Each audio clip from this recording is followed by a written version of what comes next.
Good evening, ladies and gentlemen, and welcome to Through the Curtain. This is our very first episode Maiden voyage, if you will. with Timmy Danger, our first guest Hopefully for the not pod. the last, I hope you don't have me on like this was a terrible idea. Let's never have guests again. I think that's really up to you to make that decision. To be determined. You start doing like a Bill Burr type podcast or just you? Yeah. Yeah. So, again, we talked about this a little bit when we did our Talking Talent episode. These are really going to be built as a platform for you guys to give you a chance to talk about who you are. We're not so much interested as in the in-ring portion of it as we are the character, you as a person, where you came from, and where you're headed. Right on. So we're going to go ahead and get started, unless you have anything that you want to cover beforehand. Not really, man. I'm an open book, man. I don't shut up, so Okay. you will be good to go, man. I mean, So how did – it's 2019. 2019. How did you get here? Hit here. Well, my backstory is I was born in Manhattan, New York. Grew up in Staten Island as a kid until I was like middle school. Then I moved down here. I had a pretty big family for the most part. We all lived in one house. In bigger cities like New York, Pittsburgh, Chicago, that's kind of common. We all lived in a house. My uncle and my grandfather lived downstairs in like a little apartment downstairs, and they were huge fans. A lot of people have that story of like their grandparents introduced them because back in the day, of course, that's the only thing on TV. Right. I remember walking in. I'm showing my age here, but I was walking in the room, and Demolition was on. And I don't know what it was about Demolition, but it just drew me in. Like, I was just like, I don't know what this is, who these guys are, but this is it. These are my guys. I'm hooked. And the rest was downhill. But curse you, Barry Darso. But, yeah, I just was hooked, and it was just my thing, and I grew up just obsessed with it, of course, like most of the boys were, just had the Hasbros, had the magazines every month, just obsessed. And growing up, I wanted to do it, but it just seemed very unattainable to me. There's, like I said, like being an astronaut. It's like, it'd be cool to walk on Mars, but how does one get there, and I went to a high school that was a very athletic high school. A lot of D1 players came out of my high school, and you see a guy who's 6'6", 330, and you're 17. It's like, well, maybe this isn't my route, Lo and behold, went to college, and I wound up meeting a guy locally who was a local wrestler and promoter. He still wrestles to this day. He's still around, and we became friends. We became pretty good friends, and we had a mutual love of comic books and wrestling, and he was a local wrestler. He had a crew of guys called Richmond Lucha, and guys like Chris Silvio were in that group. James Long Paradise, who was now a producer of WWE, he was in that group as well. And they were a local group, and they were very ahead of their time.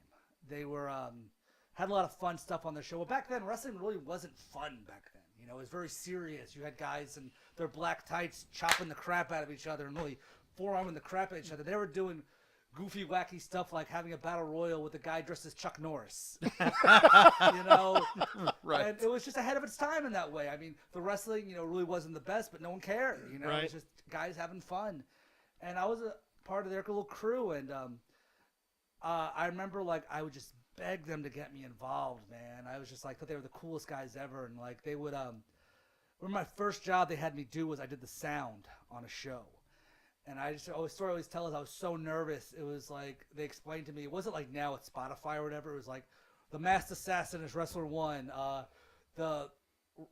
Wrestler B is number 2. So hit that when that guy comes out in this format. And I remember the guy whose equipment it was explaining this to me, and I was like, okay, so it's like a CD player. And he's like, it is a CD player. Chill out.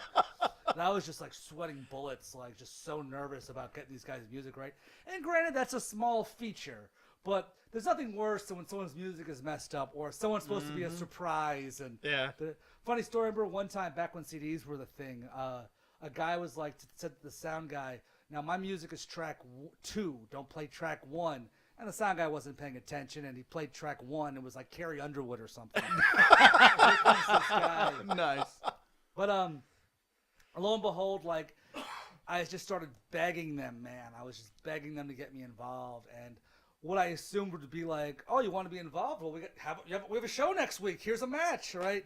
Became setting up the ring, putting out flyers and being like, can I ever hang up these flyers? Absolutely, just being there all day, setting up, helping out, and just being part of the crew. Eventually, they just broke down and were like, all right, fine, you can get trained. And they didn't really have a wrestling school back then, per se. It was, it was a ring in a backyard. And knowing what I know now is a very unsafe and dangerous ring with, duct tape and bubble gum holding it together. Oh, wow. But, oh, God. And, it was about like it was a 12 by 18 ring, a big rectangle. The worst ring ever. I don't know any better. I'm like, this is a wrestling ring, and they're teaching me how to do stuff. This is so cool. And Chris Silvio was our trainer at first, and he was only a couple years in. He didn't, was nowhere near what he is now. And it was what it was. And I wound up having a falling out with them, and I wound up at the forerunner to GXW, and Dave Cullen and Pharaoh kind of took me under their wing and kind of broke me in. Neil Sharkey helped me out a lot to start off with, and kind of maybe like his protege, so to speak. And I just was off and running from there. I was at GXW for a long time, wrestling on the East Coast, wrestling a lot of shows. 2012, me and Eddie Diamond packed up our stuff, just got in a U-Haul, drove to Louisville, Kentucky, started training under Rip Rogers and Al Snow at OVW. So then about 2 years ago, I moved back, and now I'm here talking to you guys about my misadventures. All right, well, let's continue this train, man. You were saying that Demolition kind of drew you in. Yes. Big, heavy, Yeah. big, just lunks running around with face paint. Oh, yeah. So how do we get from that drawing you in to the Timmy Danger we know today? How did this gimmick come about? Well, my gimmick now, the Sanctuary, the Supreme Truth, if you will, kind of came out of necessity. I was in Ohio Valley Wrestling, and I was making the jump from manager to wrestler, which is not an easy transition.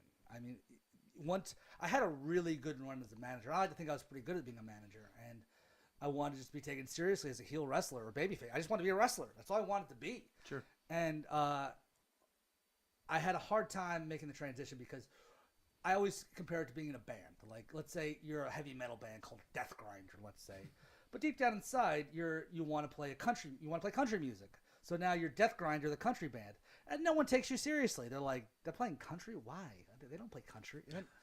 And over time, maybe they're pretty good at playing country, and it's like, okay, it's not bad. Hey, all right. And I worked really, really, really hard at it, and I was fortunate to eventually make my way onto other shows and found myself in main events and wrestling, in big shows. At the time, I had a gimmick where I was wearing a big black fur coat, and I had a can of hairspray, and I was spraying my hair on the way to ring, and I'd incorporate into spots in the match, And that was really cool for Indiana, Kentucky, Tennessee, Southern Illinois. However, and that was very good. That was a good gimmick for Hillbilly Pro. You know what I'm saying? But at the same time, I moved back to the East Coast. I moved to Richmond about 2 years ago, and I had to evolve. Like, that gimmick was great for those feds, but now I'm on a bigger show with bigger talent, better talent, and bigger crowds. And that gimmick came off kind of hokey, and just because it was working for the carnivals and the state fair and Paducah, Kentucky's county fair, but for Paducah, Kentucky. I've wrestled in Paducah, Kentucky. That's a new one on me. Ricochet is from there. That really? Listen to Ricochet. It's from Paducah, Kentucky. Ricochet. Yeah. That's did not know that. Yeah, I've wrestled there. I wrestled the county fair there. Did you ever wrestle Ricochet? I did not wrestle Ricochet. Okay. Unfortunately, no. But, the point is, I needed to evolve, and I wanted to be successful. I knew that. I started wrestling for Capital Wrestling up in New Jersey, ran with my friend Marcus Dowling, who I've known for a long time. And he pitched an idea, and he didn't pitch it because what I was doing was hokey. He just had an idea for me. And it was, what if you were kind of like a carny, kind of cult leader, kind of Jim Jones type guy? At the time, I didn't really grasp the gimmick. So when I first started cutting the promos, it wasn't like it is now. I kind of just started embracing the gimmick. I knew I needed to change, I knew I needed to evolve my character.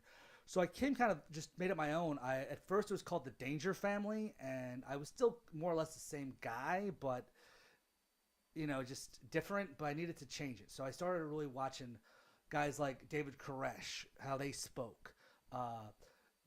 listen to podcasts like Last Podcast on the Left when they had their cult episodes.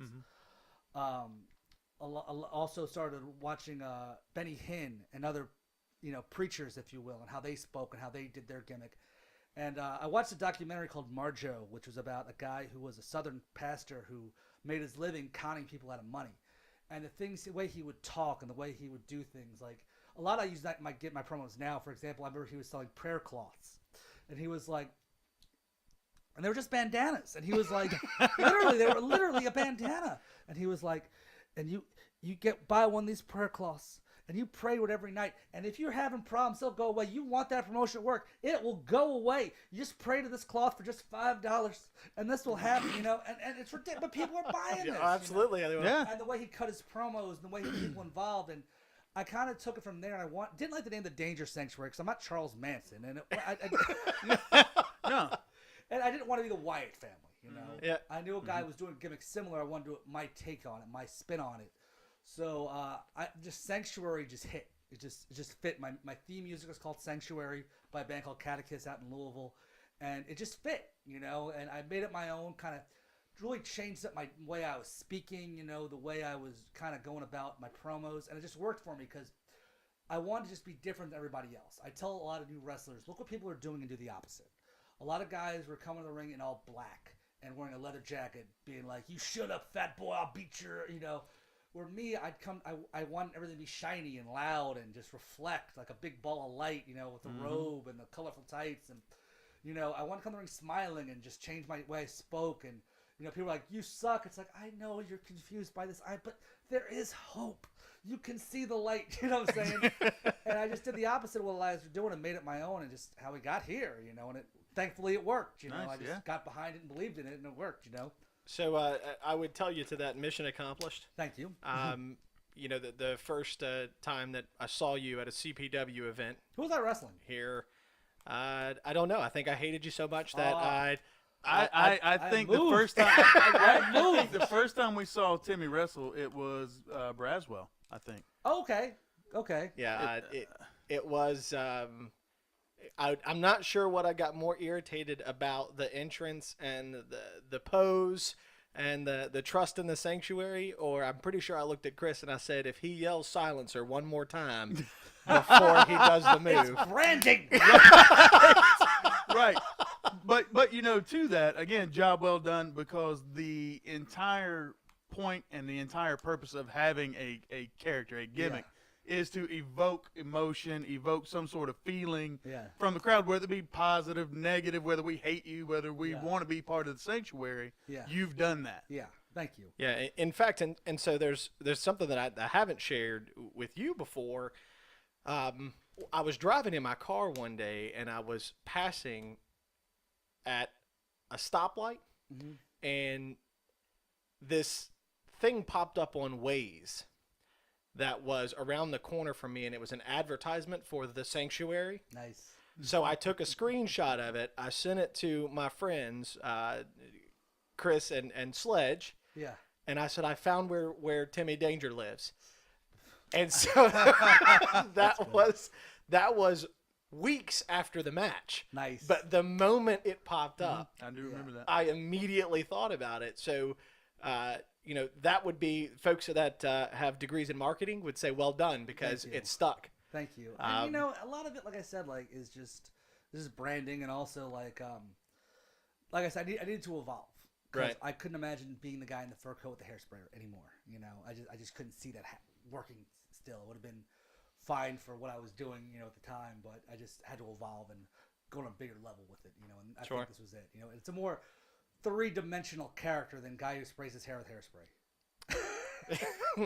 That's true. So, still continuing on to focus on you, what is it that you're most proud of across your career, which has now been, 13 years? Something like that, yeah. So, in that 13 years, what are you most proud of? I'm really proud of the fact that I've been able to keep doing it and stay somewhat relevant. With that being said, I've had a couple of gimmick changes, but I've always been Timmy Danger. Like, I was Timmy Danger when I first started. I'm Timmy Danger now. I never changed my name and was somebody else. and especially with all the gimmick changes I've had, like, you know, it's just a lot of guys change their gimmick, change their name. I never did that. I was still me, and I made it make sense and made it work. I always said I would do it until it was embarrassing, and thankfully, it's not embarrassing. I'm doing I think the best work I've ever done. You know, I mean, not every match I have is 5 stars, but you know, whose is? I mean, you know what I'm saying? Sometimes guys have a bad match or something goes wrong in a match, and it happens. I'm super proud of that, and I'm also proud of the fact that I worked really, really, really hard to transition from manager to wrestler. A lot of managers can't do that. A lot of guys Sure. go a manager and they become complacent, but I wanted to be a wrestler, and I believed I could do it, and I just put my pedal to the metal and just made it happen. I mean, I'm really proud of that because, like I said, back in the country band stuff, it's like you're a country band and you're a metal band, and over time, people are like, you know, this country band, Death Grinder, ain't bad. They were a metal band once? No way. For real? And I worked hard for me to get to that point where, like, oh, you used to be a manager? Really? You know? Yeah. And Yeah. so I worked really, really hard at that. And thankfully, because I've seen so many guys, I've seen a lot of guys, but I know people have failed at that, you know? Yeah. So, you know, there's 2 things on that I would want to commend you on. And one is, I think the major superstar in the world that we've seen that's been able to keep himself relevant and reinvent continuously is Chris Jericho. Yes. The guy, I feel like, has been wrestling for 40 years, still looks relatively the same, Yeah. but has found a way to keep himself relevant every time he comes back. Yeah. And, you know, so there's a lot of gratitude if you take what you've done, scale it down to the level at which you're performing. Yeah. And to be able to do that, you should take a lot of pride in that. Yeah. You know, I would commend you for it, and I would say job well done. Thank you. Because you're absolutely right. A lot of people really struggle with that transition from Yes. manager to wrestler. In fact, we've seen it fail across every level of this Of course, business. Of course. And whether it be for a lack of in-ring talent or a lack of ability to talk, whatever that was, Yeah. it didn't work. Yeah. And so congratulations to you for Yeah. being able to do that. I did not know Yeah. Before this podcast. I Yeah, did not as a know that you manager. started as a manager. Right. Yeah. Yeah. No, that was new for me too. So, you know, that's great. That's outstanding for me to Yeah. hear. You know, again, congratulations on what you've been able to accomplish so far. Yeah, well, a lot of that has to do with also, like, when you reinvent yourself a lot of ways. It's about Jericho. Every time Jericho changed his gimmick or changed whatever he's doing, he looked different. A lot of guys want to change their gimmick or their character, but they look exactly the same. Yeah. And you can't do that. You know, it's like, you know, like when I first grew my beard out, I had just turned heel on Eddie Diamond, who's my best friend in the world, but I turned heel on him as we were a team, and I turned on my best friend. Yeah. You know, so the storyline was he picked someone else to be his tag partner. You know, and I was offended by that, so I grew my beard out, turned heel on him, and I looked at it as like a woman is married to a man, or a man is married to a woman, whatever, and their partner leaves them or cheats on them, and they get so fired up they drastically cut their hair and change their hair. They're a different person, and that's how I looked at it. You know, so and it has a lot to do with a lot of guys would have just stayed looking the same, and I had to drastically alter my appearance. You know what I'm Right. saying? So they wouldn't associate me with who I was. You Sure. know? You know, to have achieved the longevity that you have, and Uh-huh. to change your gimmicks and to make the changes to yourself that you've had to make through the years to stay relevant, I would think that you have to be able to self-assess Yeah. very honestly. Yeah. So looking at now moving forward, Yeah. where do you feel like Timmy Danger can improve the most right now to achieve, you know, even more success as far as longevity goes? Oh, I'm rotten. I'm the first to tell you that. I'm the first. Well, but seriously, I don't think I'm the best wrestler in the world. I don't think I'm going to headline WrestleMania anytime soon. But I think the areas I have improvement on is one thing that's really opened my eyes is, you know, with the Sanctuary getting over and just things working for me, I've got on some bigger and better shows, and I've gotten some bigger and better spots. I've got to work with some really talented guys. With that being said, you know, I was on a show last Friday with some really talented people. Like Christopher Daniels was on the show. And when you're on guys like Christopher Daniels or Frank Kazarian or Cody Rhodes was on the show, you know, guys of that level of talent, you kind of see those guys, and you got to find out what they're doing to get better and how you can improve to get to that level. And that's one thing I got to improve on is just trying to get to their level and how I can do it. You know, just keep pushing, working hard, keep the hustle going. And I'm not trying to sound like a mark for those guys or nothing, because I'm not. But you know, when you respect someone's work and they're that talented, you want to be at that level. You know, Right. So because I'm nowhere near the level of like a Christopher Daniels, you know what I'm saying? Sure. Which isn't a knock on me. I mean, the guy's Yeah. exceptional. But just one thing I would improve on is just just keep working hard to rise to the top and get to the level of those type of guys. Be the guys who are making money, main eventing. Got their shirts on Hot Topic. You know what I'm saying? Right. Just doing that. I think everyone at every level of the game has things they can improve on. John Cena once said you never really stop paying dues, and it's true. Paying your dues may not be at a certain point setting the ring up or putting flyers up like I was back in the day. Now it's like, how can I make main event this show? How can I make myself money in this angle? How can I increase my brand is paying the dues? You know what I'm saying? Right. Like looking in the crowd and no one's wearing my stuff or giving what I'm saying, just different things like that. Sure. Or the crowd, the house is down. Why is that? It's got to be on me. You know what I'm saying? Right. So, I think there's a lot of credence to what you said when you never stop paying your dues. Mm-hmm. However, as a performer, you do have to evolve, which you've talked about Yeah. with regards to your character. Where would you say is the turning point for you in where you began to realize that you had to change yourself? The moment I realized I had to change myself was like when I came back from Kentucky, and it was just like, like I said, I had this big fur coat and this hairspray, and it was like I was kind of noticing the reaction wasn't what I wanted. And like I said, they're always paying your dues. How do I get the reaction that I want? What do I have to do? So I was given a ball up at Capitol, and I just ran with it, and I realized, what can I do that's different? What can I do that's going to make people pay attention, And it was just, that's how I noticed the turning point was when I came back and I noticed that I was still getting bookings. I was still wrestling all the time, but I found myself as the type of guy who was always in the opening match wrestling a guy that, a new guy or trying to, what I'm saying? And Yeah. I didn't want to be that guy. I wanted to be the main event guy. I wanted the guy winning the titles, guy with the paycheck of the night, with everyone, the over guy, Sure. And I think that was the turning point. I realized that this gimmick isn't going to get me there. I need to change what I'm doing. Or then I'm just, oh, cool, the hairspray guy. I guess he can go out there in the second match, he'll do his little hairspray stuff. He'll, do whatever. Then we'll move on to the better guys, I didn't want to be that. I wanted to be the guys on top. I think that should be everyone's goal. I think if you're not trying to be in the main event, you shouldn't be there. And so that's what I realized. I had to be very self-aware of what was going on around me, Sure. So. So, again, sticking with this theme, we know where you wanted to be and the things that you had to do.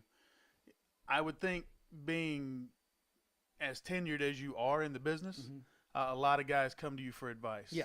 And they want to know, what do I need to do to last 13, 14, 15 or more years? Uh-huh.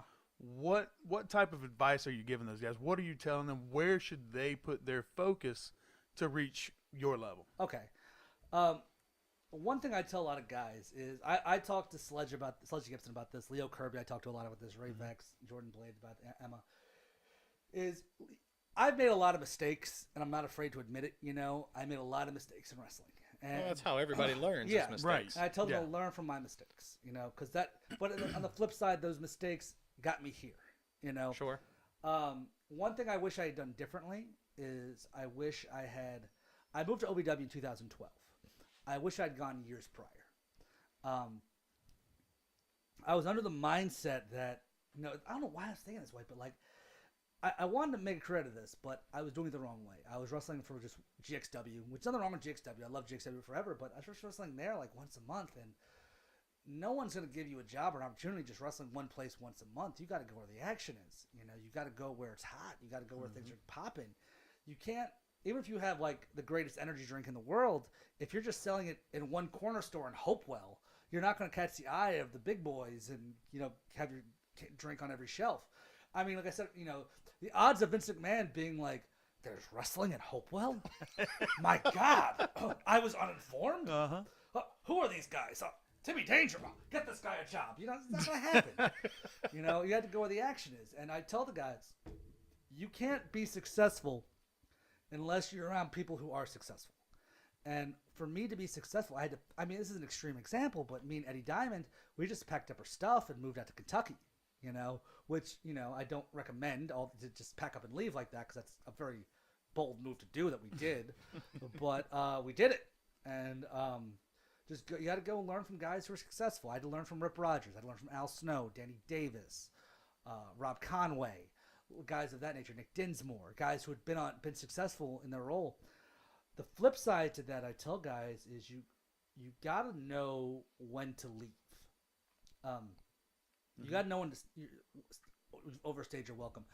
I used to, when I was a manager, I managed this guy named the Pharaoh a lot, and I love Ron to death. He's one of my best friends, but he taught me always leave the party when there's still girls there, which is great advice, because you never want to be at the party at 5 o'clock in the morning with a bunch of dudes, and you're looking at your cell phones like, no, that girl said she's coming back. She's coming, she's coming back. I swear. And that's not, you don't want to be there. That's not where you want to be. You want to be, where the action is. So when the girls are still there, it's time to bounce, after a while. One of the biggest mistakes I made in my career, so to speak, was when I was at Ohio Valley Wrestling. I had a really, really good run as a heel manager. I was in a feud for about a year on weekly television. I mean, they ran every week, several shows a week, and the TV was every Wednesday against a guy named Jamin Olivencia, who was like the top babyface. And, I was their heel. And for about a year, that was the show. It was me and Jamin was the top angle, and which I'm still super proud of that angle and that whole business. But at the same time, Al Snow had left the book. It wasn't the booker anymore. They had a new booker come in, and who cares? But the guy was more focused on making himself the star of the show. With that being said, they wanted this new other guy to come in and have my spot. Which, whatever, that's the business, sometimes that's any business. Say you work at Subway and the new manager comes in and says, the turkey sub isn't the sub of the month. Now the meatball is our featured sub. It's just the way the world is. And my gut was telling me to leave because they were going to turn, I was like Paul Heyman, they were the Dangerous Alliance. Mm-hmm. They were going to turn on me. I get stretchered out and come back as a babyface on fire. But right. In my heart, I was like, leave. Don't come back. Just go. Because that was when the girls were still there. I made the mistake of coming back and listening to what they promised me, and I found myself, jobbing out to guys in the opening matches, guys who were terrible. Wrestling like the lowest of the low guys, losing the opening dark matches, and it was doing nobody any favors. And to me, that was the wrestling equivalent of like, no, guys, she said she's coming back. She's going to be here any minute. She's going to be here. But, that's what I tell guys is you got to learn from guys who have been there, guys who have been successful. And also, when you get there, know when to leave and go somewhere else. Sure. So, one of the things that I'm curious about is who was your biggest influence? In wrestling? Yeah. Who was it that you set your goals and said, this is the guy I want to be. This is Ric the Flair. path.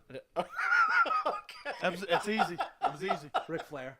But also, the Nature Boy. But also, as far as inspiration goes, I learned a lot from a lot of guys. A lot of guys taught me different things. Rip Rogers taught me how to be me. Sure. Rip Rogers was my trainer out in Kentucky, and Rip is a very odd character, but Rip taught me how to be me because a lot of my problem was I was always comparing myself to other guys. So I had, not to name drop, but Shane Strickland was with me in GXW. Okay, Shane Strickland's one of the best talents in the world, hands down. Okay, outside WWE, there's no denying that. I'm not Shane Strickland. You know what I'm saying? Eddie Diamond, not saying he's my friend, but one phenomenal talent. Former OVW champion, just phenomenal, mechanically phenomenal.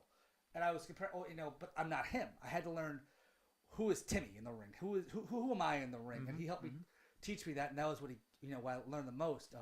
When I was a manager, like one thing I learned a lot was from Pharaoh. I managed Pharaoh a lot, and I learned a lot about presence from Pharaoh.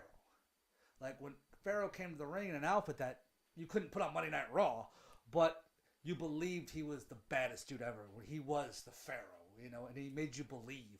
And I learned so much in that from him, But as far as like in the ring inspiration, Ric Flair was my guy. That's why I own wrestling boots, is Ric Flair, So. It's still funny that to this day the guy has not wrestled a match in probably close to a decade. Yeah.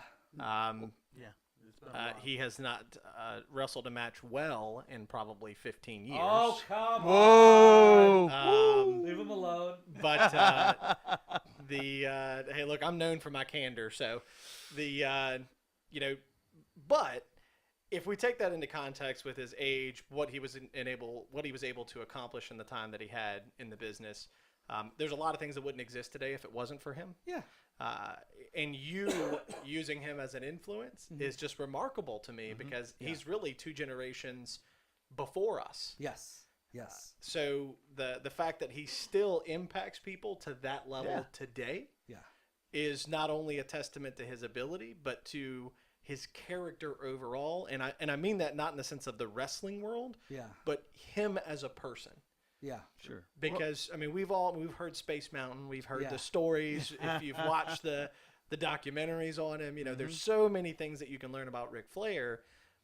But what has stood the test of time? I mean, even the generation of his daughter now being there, the woo chants, for you to be able to say that was what your influence was. That's just it almost surpasses time. Yeah. Well, like I've had a lot of moments from wrestling that inspired me. Like it sounds kind of serial killer-ish, but I remember when Shane Douglas grabbed the Pitbull's head a halo, and he shook it, and the place just was like white heat, and it's like I remember feeling like, man, I want people to feel that way. You know what I'm saying? Maybe not by doing that, but just that. But just that moment. Let it be known. Oh my God! Like this reaction this guy got from doing something, like kind of blurred the lines of what's real and what's not, and like that was just such a moment. I remember like seeing it. It's like, oh my God! Like this is Yeah. So and ECW broke a lot of boundaries down for a lot of reasons. Yeah. Whether it be because of their style or because of how graphic they were in their presentation. We've talked about previously that ECW was NXT is the modern version of ECW, and I don't mean that in the context of the style of wrestling. NXT is by far a well-reformed product. Absolutely. But when you think about what we see on the indie scenes today, this environment didn't exist. No, it didn't. And one thing I think is also, I tell people all the time, I think wrestling is art, and art evolves, but I think this wrestling is so much better than it was when I started. And I mean that sincerely. I tell everybody that. Like, you get these guys who get this hard on for like the territory days. It's like, oh, well, Jerry Lawler is making so much money, but Jerry Lawler's one guy. Right. Okay, so Jerry Lawler, Bill Dundee are making this much money on Tuesday night at the Garden, but the opening match guy ain't making that. Yeah, that's true. You know what I'm saying? And like they found that, but wrestling is the best it's ever been right now. Case in point, man, I remember vividly when I was breaking in, I would leave my job on my lunch break, go home to my house, burn DVDs of me and the Pharaoh, go to the post office, mail these DVDs, and wait for people to respond to us via mail or phone call, whatever. Right. Like you would never do that now. Now you just go online and just send a video, or a gift can get you over. You know what I'm saying? Like Joey Ryan, for example, and it's just so much better now. And it's like, even back then, like there just wasn't an element of fun to things. Like you had these big dudes just beating the crap out of each other, guys just really laying them in, which they still do, but still it's like this element of fun now, and it's like. It's just so much better and different now to make money, even because, like I said, like the All In, sold out 10,000 seats in one, for the show in a half hour. That would have never happened in 2007, not in a million years. No, not even close. And so some of that too, though, is the realism aspect of it. Yeah. So, we've done what we've seen over the past, especially 5 to 6, probably 7 years, is the separation of what's in the wrestling world and what's in people's personal lives. And I think social media has a huge impact on that because you have to acknowledge that people, in your case, as a performer, really do have 2 different lives. You've got the life you live, and then you've got the life that, your performer lives. So, I just think that you're right with what AEW was able to accomplish through really and again, it wasn't really through self-advertisement and promotion. It was done through word of mouth and passion from the fans. So that wouldn't have happened 10 years ago. ECW struggled to sell out 5,000 seat arenas. Yeah. And now you've got indie shows that, they might only seat 150 people, but they're going to fill probably every single seat. Exactly. And the thing about it is, man, is like just like you're talking about NXT, like the developmental system is like such a big thing now. And I remember I was in OVW, and they would talk so passionately about when WWE was there. and John Cena and Batista were there, and that's great. But the problem was back in 2000, you couldn't see a great Rob Conway, Nick Dinsmore OVW match unless you lived in Louisville or like a tape trader. Like you just couldn't see it. Now it's like a guy goes to the main roster and you know everything about him already from NXT. Right. Now they have NXT shows in Japan. There were no OVW shows in Japan in 1999. No. It just didn't exist. But like now it's just gotten so much better even in that regard, because like now a guy could be on NXT or wherever, and then like 6 months later he's on the main roster and they know everything about him. They know who Finn Balor is. They watched him for 8 months on on their phone and the network, whatever. So it's just gotten so much. It's so much better than it was. It just gets better. So. And what I just thought about, like literally within the past 30 seconds, was, so you spoke to how people, it used to be more so about how you looked and then the bruising elbows and the rough hits. So I can distinctly remember as a wrestling fan that WWE probably 5 or 6 years ago now got rid of they actually legally changed their name as a corporation from being World Wrestling Entertainment to being WWE Entertainment. Yeah.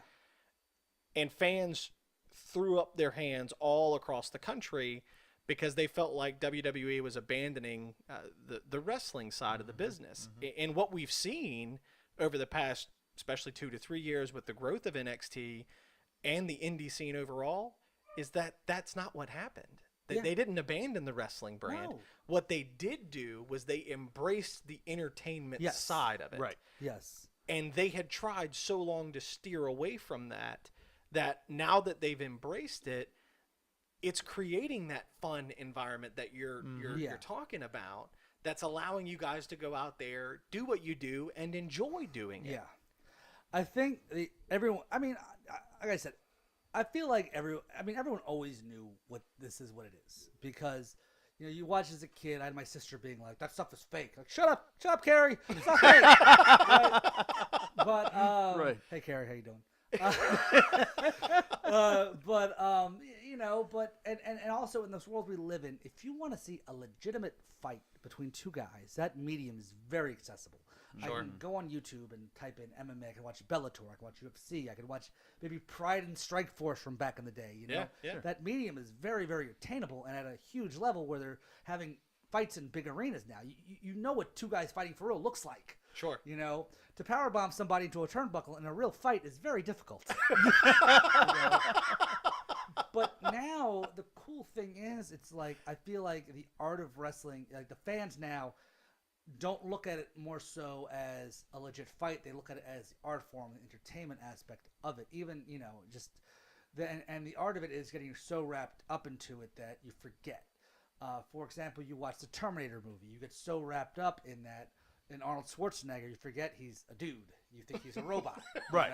And that's the art of it. I think fans, no one wants to have their intelligence insulted and be like, wrestler A hates wrestler B. You don't want, they don't think that way. But now it's, even for me, I think it's cool because now they appreciate the art so much that I'll have people, booing the crap out of me, but they're wearing Sanctuary shirts. You know what I'm saying? Right.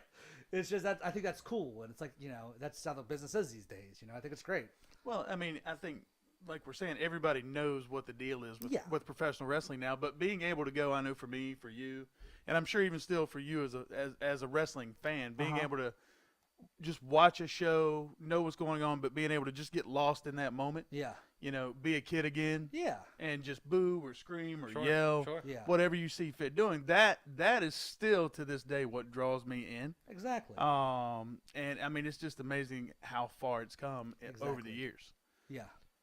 Yeah, there's no question that any fan that's across this country, and I would challenge them to this point, would be they can dog the WWE and they can dog any of the mainstream guys.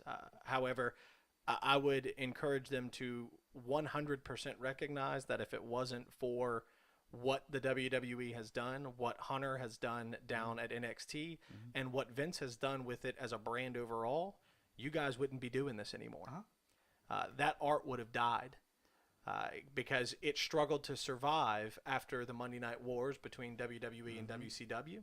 The time period that you're talking about in the mid-2000s, even the early 2000s, there wasn't a whole lot of motivation out there. I mean, you had guys trying to make it, but you didn't have the media platforms that you have now. Yes. You didn't have the interest that you have now. Yeah. So what we really have to do is just appreciate this at every level.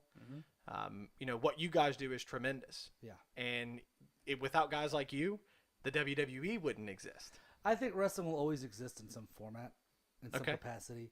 Even if like the WWE was to close tomorrow, which it's not, I still think pro wrestling as a whole would still exist. It's just the way it is.